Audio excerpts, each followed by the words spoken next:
Years ago, Maria was a single mother doing her best to juggle work and parenthood. One morning, her usual childcare arrangement fell through. With no one else to watch her 5-year-old son, she made a desperate choice: she brought him to work. Quietly setting him up with crayons and a snack in the corner of the break room, she hoped it would go unnoticed. But it didn't. Her supervisor found out and reprimanded her harshly. "This is a place of business, not a daycare," they said. Despite her spotless record and sincere apology, Maria was let go by the end of the week. No one asked about her situation. No one offered understanding. Years passed. Maria found work elsewhere, eventually landing a role at a small but growing company. She was good at what she did, and her quiet perseverance didn't go unnoticed. Then, one Monday morning, everything changed. A new regional director was introduced, a young, confident man in his early 30s. When he saw Maria, he paused. After the meeting, he approached her. "You probably don't remember me," he said, his voice thick with emotion. "But I remember you. I was that kid." It turned out that the little boy in the break room hadn't forgotten the day his mother brought him to work, nor the kindness she showed him despite her stress. Now grown and successful, he'd recognized her instantly. And this time, he was in charge. "I've waited a long time to say thank you," he said. Maria didn't just keep her job, she got promoted. Her story, once marked by unfairness, became a full-circle reminder that empathy matters, and that sometimes, doing the right thing pays off when you least expect it. When Sarah brought her son to work that day, it wasn't out of convenience, it was a last resort. Her babysitter had cancelled last minute, and she couldn't afford to miss another shift. With no family nearby and no paid time off, she packed a bag of toys and snacks and asked her 6-year-old to be on his best behavior. He was. He sat quietly in the corner of the office, coloring and reading as Sarah handled customer calls. But it didn't matter.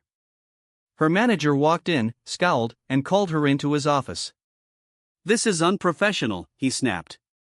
"We have policies for a reason." She tried to explain, but her words were met with indifference. By the end of the day, Sarah was out of a job. It was one of the lowest points of her life, penalized not for poor performance, but for being a mother in a tough spot. Years later, Sarah had rebuilt her life and career, working her way into a mid-level role at a new company. Then came news that the company was getting a new executive. When she met him, something about his face struck her as oddly familiar. He introduced himself, paused, and then smiled. "You probably don't remember me," he said, "but I remember you." It was her son's friend from that day in the office, the boy who sat quietly and watched her remain kind, calm, and loving even as she lost her job. Now a leader, he credited her compassion and strength as part of what inspired his own path. Sarah didn't just gain recognition, she gained redemption. Her act of love, once punished, had planted a seed that bloomed years later into something powerful: respect, opportunity, and justice. Angela was a young single mother doing everything she could to keep her head above water. Her job as an administrative assistant paid just enough to cover rent and groceries, but there was no room for emergencies, especially not the kind that involved childcare. One rainy morning, her sitter canceled at the last minute. With no family nearby and no time to find a replacement, Angela had no choice but to bring her 7-year-old son, James, to work.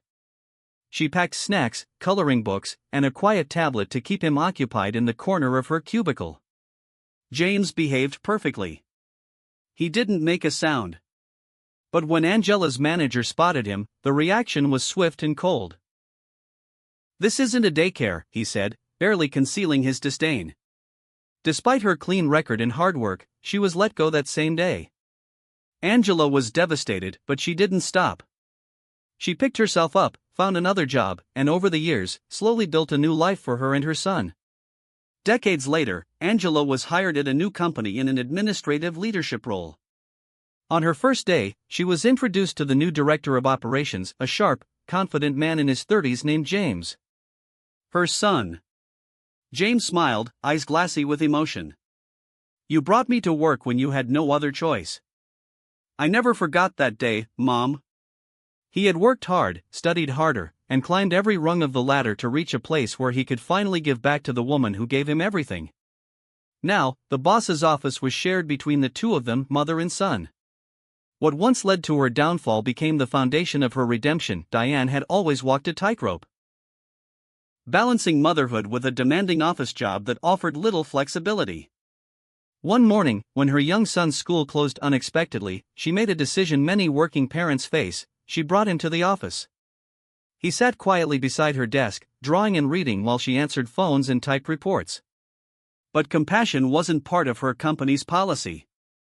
Her supervisor pulled her aside and told her she had violated workplace rules.